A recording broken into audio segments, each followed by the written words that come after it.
നമ്മുടെ പുതിയൊരു വീഡിയോയിലേക്ക് എല്ലാവർക്കും സ്വാഗതം.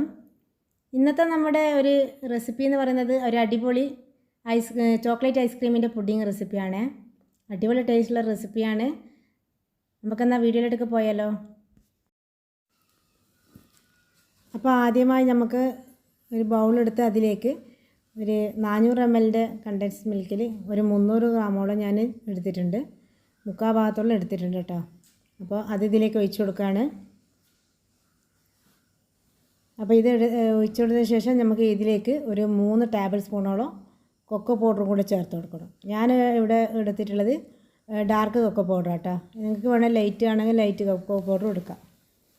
ഞാനിപ്പോൾ എൻ്റെ കയ്യിലുള്ളത് ഡാർക്ക് ആയതുകൊണ്ട് അങ്ങനെ ഡാർക്ക് എടുത്തെന്ന് മാത്രം.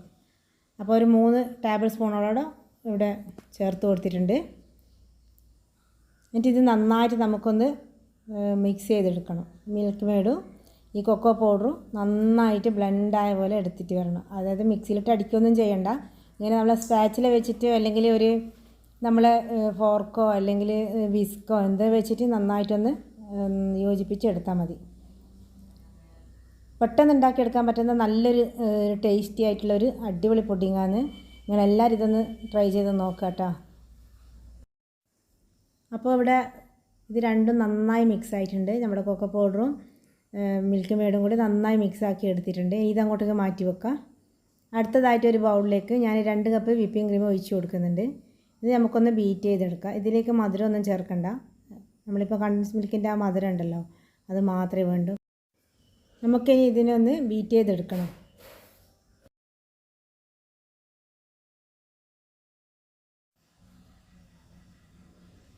അപ്പോൾ വിപ്പിംഗ് ക്രീം ഇവിടെ നല്ലപോലെ ബീറ്റ് ആയിട്ടുണ്ട്. പിന്നെ ഇനി നമുക്ക് ഇത് രണ്ടും കൂടി ഒന്ന് മിക്സ് ചെയ്തെടുക്കാം. അപ്പം നമ്മളിപ്പോൾ കേക്ക് പോലെ അങ്ങനെ സ്റ്റിഫായിട്ടൊന്നും കിട്ടണമെന്നൊന്നുമില്ല. അപ്പോൾ നമുക്കിത് രണ്ടും കൂടി മിക്സാക്കി എടുക്കാം. ഈ ഒരു നമ്മൾ നേരത്തെ മാറ്റി വെച്ച ആ ഒരു മിക്സും ഈ ഒരു നമ്മുടെ വിപ്പിംഗ് ക്രീമും രണ്ടും കൂടി നല്ലപോലെ മിക്സാക്കി എടുക്കണം.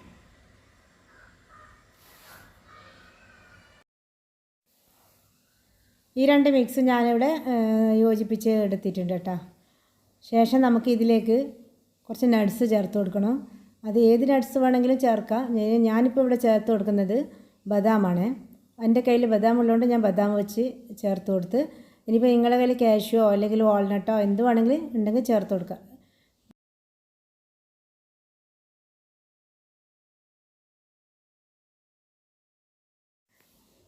നട്ട്സ് ചേർത്ത് കൊടുത്തതിന് ശേഷം നന്നായിട്ടൊന്ന് മിക്സ് ചെയ്തെടുക്കണം കേട്ടോ. ഇതൊരു ക്രീം പോലെ ആയതുകൊണ്ട് എല്ലായിടത്തും എത്തണം. ഈ നട്ട്സും നമ്മൾ ചേർത്ത് കൊടുക്കുന്ന എന്ത് സാധനങ്ങളും ഇതിൽ എല്ലാ ഭാഗത്തും കിട്ടുന്ന വിധത്തിൽ വേണം നമ്മൾ യോജിപ്പിച്ചെടുക്കാൻ. പിന്നെ ഇതിലേക്ക് ഞാൻ കുറച്ച് ചോക്ലേറ്റ് കൂടെ ചേർത്ത് കൊടുക്കുന്നുണ്ട് കേട്ടോ. എൻ്റെ കയ്യിൽ ഡാർക്ക് ചോക്ലേറ്റ് ഉണ്ടായ അപ്പോൾ ആ ചോക്ലേറ്റ് കട്ട് ചെയ്തെടുത്തിട്ട് ഞാൻ അതും ചേർത്ത് കൊടുക്കുന്നുണ്ട്. ഇത് രണ്ടും കൂടി ഇല്ലാமல் ഭയങ്കര ടേസ്റ്റുള്ളൊരു ഐസ്ക്രീം പുഡിങ്ങാണ് കേട്ടോ ഇത്. അതുപോലെ നമ്മൾ നേരത്തെ നട്ട്സ് ചേർത്ത പോലെ ഈ ചോക്ലേറ്റും എല്ലായിടത്തും എത്തുന്ന വിധത്തിൽ നന്നായിട്ടൊന്ന് മിക്സ് ചെയ്തെടുക്കുക കേട്ടോ. അപ്പോൾ നമ്മുടെ പുഡിങ് ഇവിടെ റെഡിയായി. ഇനി ഇതൊന്ന് സെറ്റ് ചെയ്തെടുക്കാം നമുക്ക്. അപ്പോൾ നമ്മൾ എല്ലാം കൂടി ഒന്ന് മിക്സാക്കി എടുത്തിട്ടുണ്ട്. ഇനി നമുക്ക് ഒരു ബൗൾ എടുത്തിട്ട് അതിലേക്ക് നമ്മൾ ഈ പുഡിങ് സെറ്റാക്കി വെക്കണം.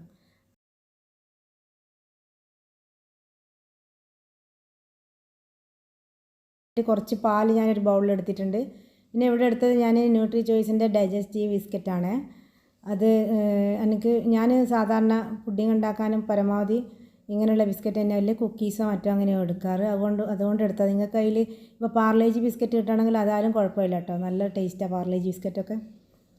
അപ്പോൾ ഞാനിപ്പോൾ ഓരോ ബിസ്ക്കറ്റ് പാലിലേക്ക് മുക്കിയിട്ട് ഇതിലേക്ക് ബൗളിലേക്ക് വെച്ച് കൊടുക്കുകയാണ്. അപ്പോൾ മൊത്തത്തിൽ നമുക്കിത് നിരത്തി കൊടുക്കാം.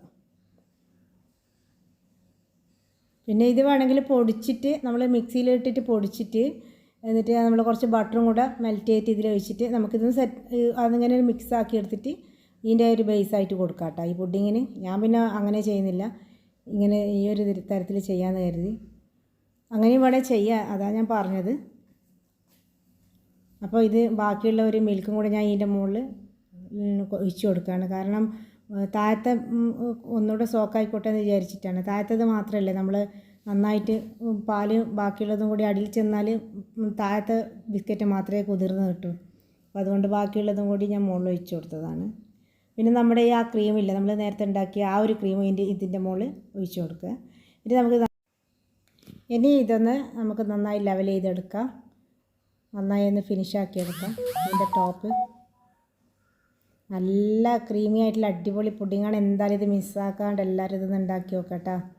ഇനി ഞാനിപ്പോൾ ഇതിൻ്റെ മുകളിൽ ഇട്ട് കൊടുക്കുന്നത് നമ്മൾ നേരത്തെ ബാക്കിയുണ്ടായ ബിസ്ക്കറ്റ് ഇതിൻ്റെ മുകളിൽ കൈ കൊണ്ട് തന്നെ പൊടിച്ചിട്ട് ഒന്ന് ഇതിൻ്റെ മുകളിൽ ഒരു ഡെക്കറേഷന് കൊടുക്കുകയാണ്. അതുപോലെ നമ്മളെ ചോക്ലേറ്റ് കുറച്ച് ഡാർക്ക് ചോക്ലേറ്റ് ഗ്രേറ്റ് ചെയ്തതും ഇതിൻ്റെ മേലിൽ ഞാൻ ഒരു ഡെക്കറേഷന് വേണ്ടിയിട്ട് ചെയ്ത് കൊടുക്കുകയാണ്. ഡെക്കറേഷനൊക്കെ നിങ്ങളുടെ ഇഷ്ടത്തിനനുസരിച്ച് ചെയ്യാം. ഈ പുഡിങ് നമ്മൾ തലേന്ന് സെറ്റ് ചെയ്ത് പിറ്റേന്ന് രാവിലെ അല്ലെങ്കിൽ പിറ്റേന്ന് ഉച്ചക്കത്തെ അങ്ങനെ എന്തെങ്കിലും ഫംഗ്ഷൻ ഉണ്ടെങ്കിൽ തലേന്ന് സെറ്റ് ചെയ്ത് എടുക്കുന്നതായിരിക്കും ഒന്നുകൂടെ നന്നാകുക കേട്ടോ. നല്ല ഈ ക്രീമെല്ലാം സെറ്റായിട്ട് നല്ലൊരു ഐസ്ക്രീമിൻ്റെ പാകമായിട്ട് വരുന്നുണ്ട് ഈ ഒരു പുഡിങ്. അപ്പോൾ ഇതെല്ലാവരും മിസ്സായാണ്ട് എല്ലാവരും ഇതൊന്ന് ഉണ്ടാക്കി വെക്കുക. എനിക്ക് ഇഷ്ടമായിട്ടുണ്ടെങ്കിൽ ഫീഡ്ബാക്കൊക്കെ ഒന്ന് അറിയിക്കാൻ തന്നെ. അപ്പോൾ നമ്മുടെ ടേസ്റ്റി ആയിട്ടുള്ള അടിപൊളിയായിട്ടുള്ള ഐസ്ക്രീം ചോക്ലേറ്റ് പുഡിങ് ഇവിടെ റെഡി ആയിട്ടുണ്ട്. അപ്പോൾ ഇനി നല്ലൊരു വീഡിയോ ആയിട്ട് വരുന്നവരെ വീണ്ടും കാണാം ഇൻഷാ അല്ലാഹ്.